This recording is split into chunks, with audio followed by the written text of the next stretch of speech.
dias a todos. Sejam bem-vindos ao canal do conhecimento. Sou o poeta Júlio Dalvolini e desde já convido a todos a se inscrever no canal, né? Canal do conhecimento. Deixe seu likezinho e compartilhe esse vídeo para que a gente continue trocando essas ideias literárias, né? Hoje eu quero falar de um cara que marcou muito a minha vida. É um escritor hispânico, né? É um escritor de origem argentina e que marcou sua época, né? Por seu grande talento, sua genialidade, né? E seu jeito diferente de fazer literatura.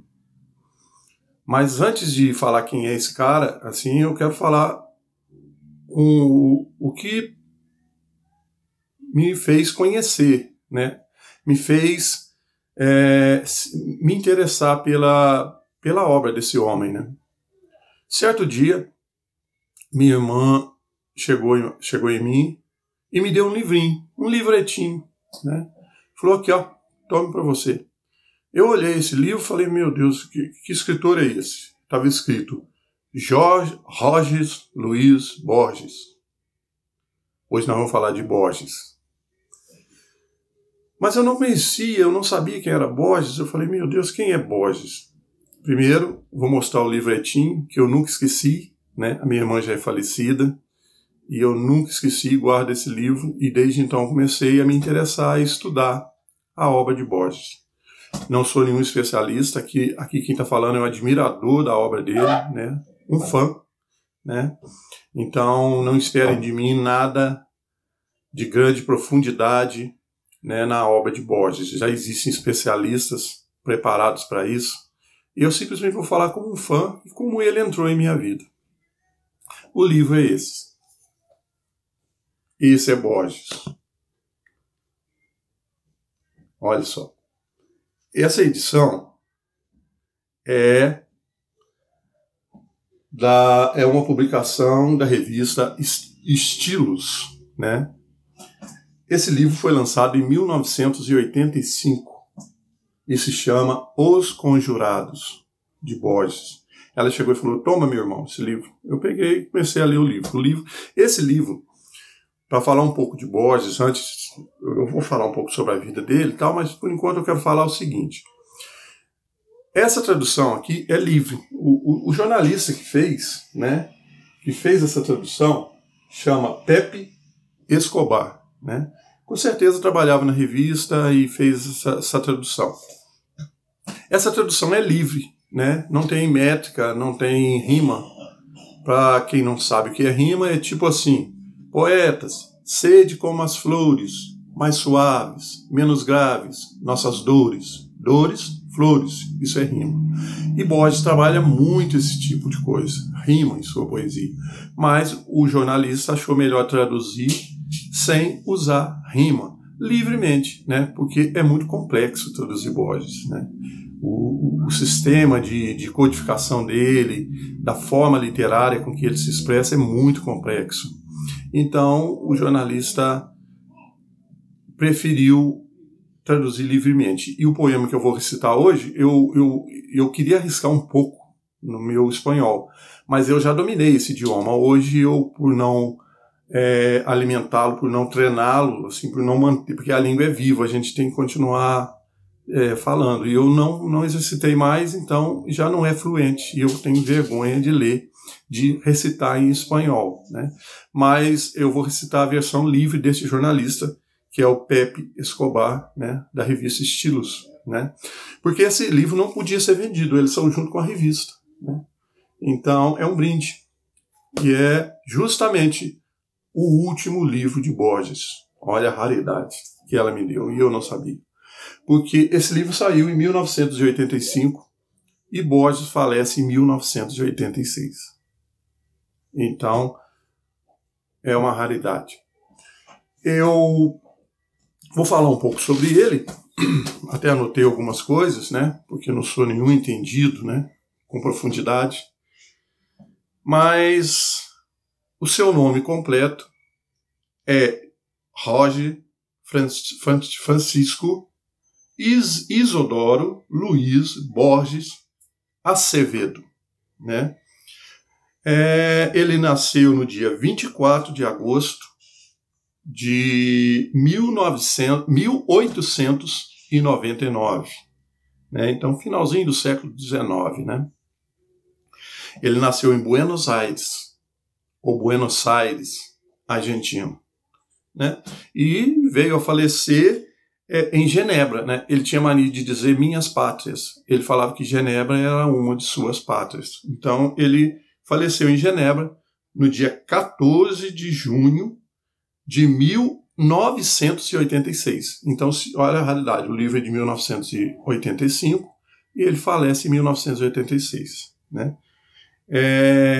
Ele é considerado o último sábio sobre a Terra, né? Em sua época, os intelectuais, os escritores o consideraram o último sábio sobre a Terra, né?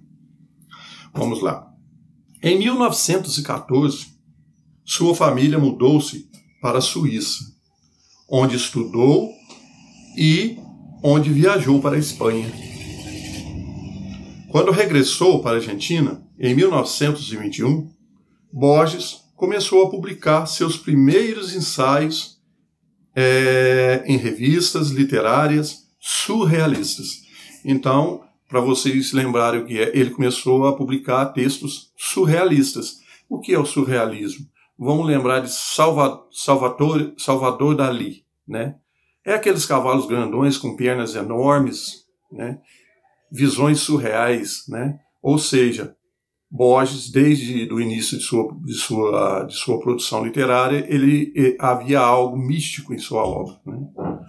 Ele puxava um pouco para o lado místico, né? O surrealismo tem a ver com isso, né? Com essa visão de outra dimensão, né? Digamos assim. Também trabalhou como bibliotecário e professor universitário público, né? Em 1955, foi nomeado diretor da Biblioteca Nacional da República Argentina e professor de literatura na Universidade de Buenos Aires. Um cargo legal, né? Em 1961, destacou-se no cenário internacional quando recebeu o primeiro prêmio internacional de editores, que se chama, né, o prêmio Fomento de las Letras internacional. Ele compartilhou esse prêmio com o dramaturgo Samuel Beckett. Eu não sei como fala, vocês me desculpem, eu sei que é Samuel Beckett. No mesmo ano, recebeu do então presidente da Itália, que era o Giovanni Gronchi, a condecoração da Ordem do Comendador. Quer dizer, uma honraria muito grande, né? Quanto às suas obras, é o que eu falei, eu vou falar um pouco por cima, porque eu não sou nenhum conhecedor profundo desse grande mestre. Quanto às suas obras, elas abrangem o caos que governa o mundo e o caráter de irrealidade em toda a literatura. Quer dizer, ela abrange todo esse misticismo, essa distorção, esse ponto de vista, né, de outras dimensões. Ele é um mago, né, das letras. Seus livros mais famosos são Ficciones, de 1944, e o Aleph, né? Aleph, para quem não sabe, é uma das cartas do tarô, né? Aleph. Se não me engano, é o mago, né?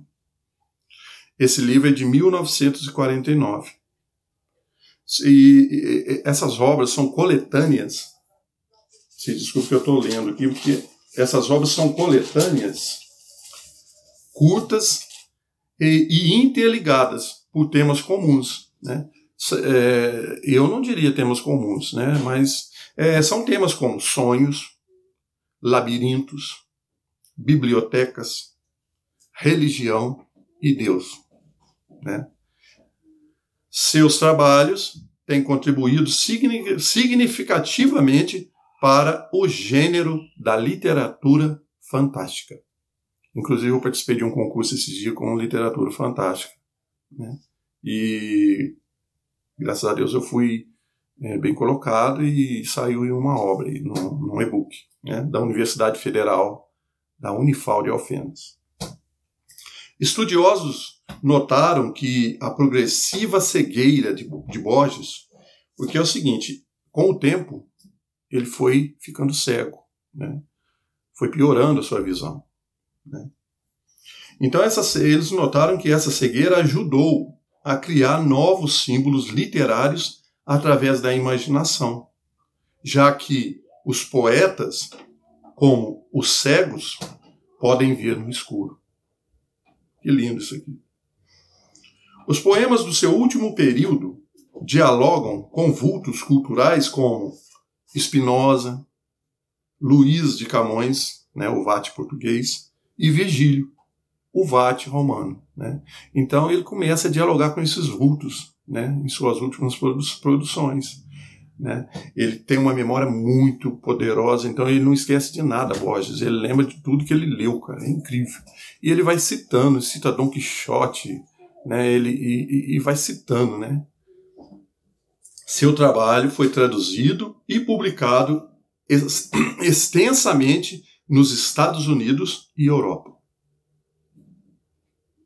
Sua fama internacional foi consolidada na década de 1960, ajudado pelo boom, o chamado boom latino-americano, é quando as pessoas acordaram para a literatura latino-americana e falaram, puxa, que riqueza de literatura, né? Porque até então eram desconhecidas. E houve esse boom latino-americano, né? E houve um grande escritor, que é Umberto Eco, né? Argentino, italiano, se não me engano, Umberto Eco. Ele escreveu um romance chamado O Nome da Rosa. Até o recomendo, né? A obra é maravilhosa. O Nome da Rosa, né? Aonde ele cria um personagem que ele homenageia a Borges. Esse personagem se chama Roger de Burgos, né? Que tem tudo a ver com Borges, até é cego, né? Então tem isso. Além dessa personagem, a biblioteca que serve como plano de fundo no livro, na obra O Nome da Rosa, a biblioteca é inspirada num conto de Borges, né, que se chama A Biblioteca de Babel, que eu também recomendo, é um conto de Borges, A Biblioteca de Babel. Talvez o seu envolvimento no meio político, que ele tinha algum envolvimento no meio político, ele era um intelectual muito importante, né, tenha atrapalhado, né, que ele recebesse o Prêmio Nobel de Literatura, né, ao qual ele foi indicado, ele foi candidato, né, por quase 30 anos e não recebeu esse prêmio.